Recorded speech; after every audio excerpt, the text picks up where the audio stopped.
중국의 무인 달 탐사선 상어 4호가 3일 오전 11시 26분 세계 최초로 달의 뒷면에 착륙.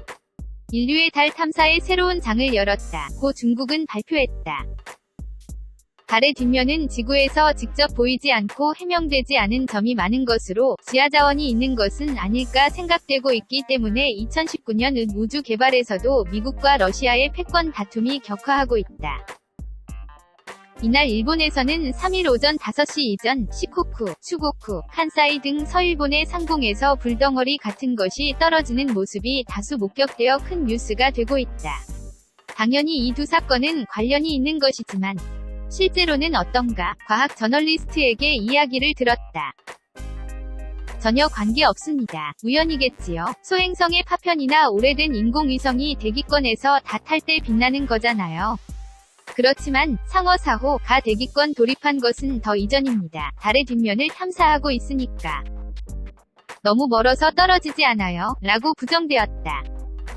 그러나 오컬트 사정에 밝은 다른 전문가에게 이야기를 들으면 역시 관계가 있다고 한다. 여러 번 보도되고 있습니다만 달의 뒷면이라고 하면 외계인 기지가 있다. 고 미 공군 전 직원이 내부 고발한 것으로 유명합니다. 많은 구조물이 존재하고 안테나에 고스란히 물체도 있다는 소문도 있다. 또한 달에는 reptilian 등 여러 종류의 외계인이 있다고 알려져 있어 아폴로 계획이 좌절한 것도 그런 달의 외계인의 방해가 있었기 때문이라고 합니다. 실제로 아폴로 10호가 1969년에 달의 뒷면을 비행할 때 1시간 정도 휴스턴 관제센터 과위 교신이 끊기는 등 간섭이 발생하고 있습니다. 게다가 당시의 승무원들이 헤드셋에서 갑자기 수수께끼의 소리가 들리기 시작하고 선내에서는 들립니까? 우라고 이상한 소리가 울리는 것을 어쩐지 우주의 음악 같은 느낌이다. 분명히 이것은 정말 이상한 소리이다. 믿을 수 없는 일이다. 관제센터에 보고하는 편이 좋지 않을까? 정말 말할 수 없다. 잘 생각하고 나서 하자 라는 대화가 녹음되어 있는 것입니다. 이것은 달에는 뭔가 있으며 뭔가 문명이 존재하는 증거임에 다름 아닙니다. 일부에서는 지금까지 납치된 인간들이 달의 뒤편에 있는 수용소에서 강제노동을 하고 있다고도 알려져 있기 때문에 지금쯤 중국의 연구자들은 터무니없는 상황을 목격하고 있을 가능성이 있습니다. 3일 오전 5시 이전 시코쿠, 슈고쿠, 칸사이 등 서일본의 상공에서 불덩어리 같은 것이 떨어지는 모습이 목격됐다는 뉴스도 물론 관련이 있습니다. 이는 중국이 달의 뒤편에 온다고 감지한 외계인들이 구조물이나 수용소를 숨기거나 이동시킨 것에서 생긴 것 아니냐는 가능성입니다. 또는 무인 탐사기를 방해하기 위한 함정을 구축하고 있는지.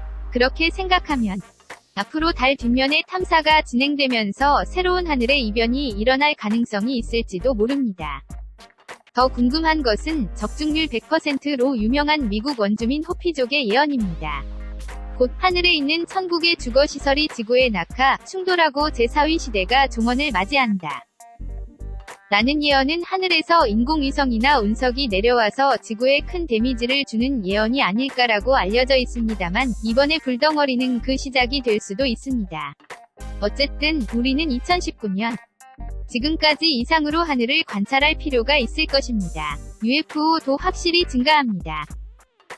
중국이 우주 탐사에 새로운 역사를 새긴 것도 포함 분명히 지금까지와 다른 우주시대가 온 2019년 올해는 UFO와 외계인 인공위성, 우주군, 우주 무기까지 모든 우주 정보에서 눈을 뗄 수 없을 것 같다. 시청해주셔서 고맙습니다. 좋아요를 눌러주세요. 반드시 채널을 등록하시고 알림을 켜주세요. 새로 영상이 등록되면 바로 아실 수 있습니다.